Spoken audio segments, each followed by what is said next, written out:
एके news बन गया है अब जनता की आवाज। नमस्कार, मैं हूं आपके साथ अंजलि त्यागी और आप देख रहे हैं एके न्यूज। आइए बढ़ते हैं खबरों की ओर। एमपी में बदलाव की लहर है। बीजेपी की सरकार नहीं बन रही है, धन बल के सरकार को तोड़ा।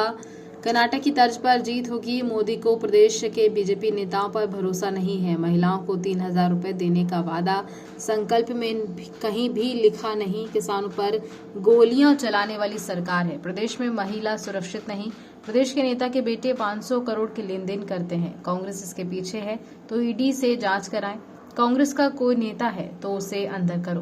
बीजेपी के नेता को भी ईडी का इंजेक्शन लगाओ। शिवराज अपनी बुराई खुद करते हैं। राम सबके हैं, हम भी सनातनी हैं। आज बाल दिवस है। एमपी के 51 लाख बच्चे कुपोषण का शिकार हैं। राज बब्बर सीएम कहते हैं कुपोषण मेरे माथे का कलंक है। कलंक मामा के नाम से है या कुपोषण की वजह से? कुपोषण का कलंक लेकर घूम रहे शिवराज जी को हमारी सरकार गिरकर फिर सीएम बना देंगे। सीएम शिवराज की राहुल गांधी और प्रियंका को मनोरंजन बताने पर बोले राज बब्बर, हेमा मालिनी हो या प्रियंका गांधी, उन पर बयान देना छिछोरापन है और ये छिछोरा बयान है। बयान देने वाला भी छिछोरा है।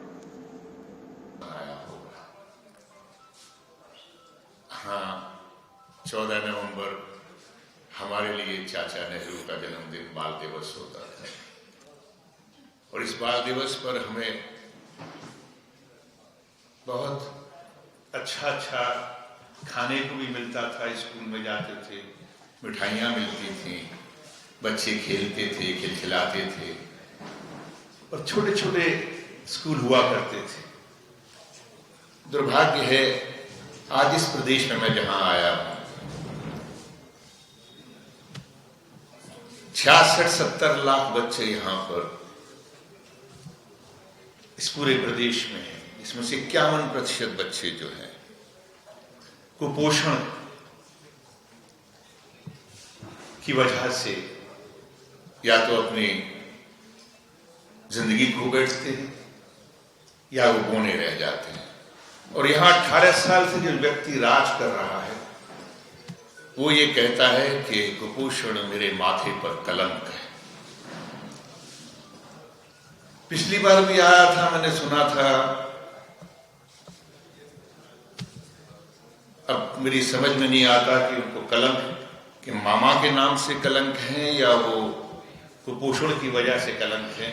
लेकिन पिछली बार का भी जो माहौल था, 18 में आया था जब, तो मुझे लगा था कि माहौल में ऐसी जोश है कि लोग नहीं चाह रहे थे कि बीजेपी की सरकार आए और वाकई वो जोश नजर आया था।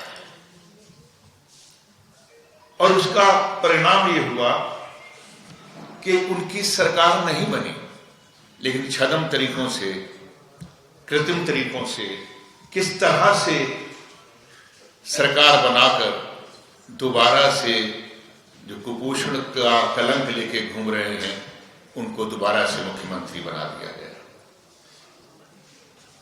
मैं मध्य प्रदेश में और जगह भी होके आया हूं। मैं दावे के साथ में कह सकता हूं कि ये बदलाव की जो ये लहर, जो आंधी चल रही है, बीजेपी की सरकार इस बार नहीं बन रही है। और अब मेरे कहने से क्या, कल तो राहुल जी कह के ही चले गए और राहुल जी जब भी उन्होंने कहा है वो सिद्ध हुआ है। उन्होंने कहा कि 150 से कम सीटें नहीं आएंगी। मैं कहता हूं कि एक आध सीट बढ़ ही जाएगी, 150 से कम होने का तो सवाल ही पैदा नहीं होगा।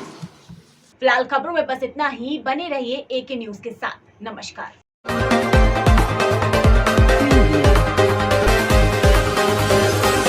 एके न्यूज बन गया है अब जनता की आवाज।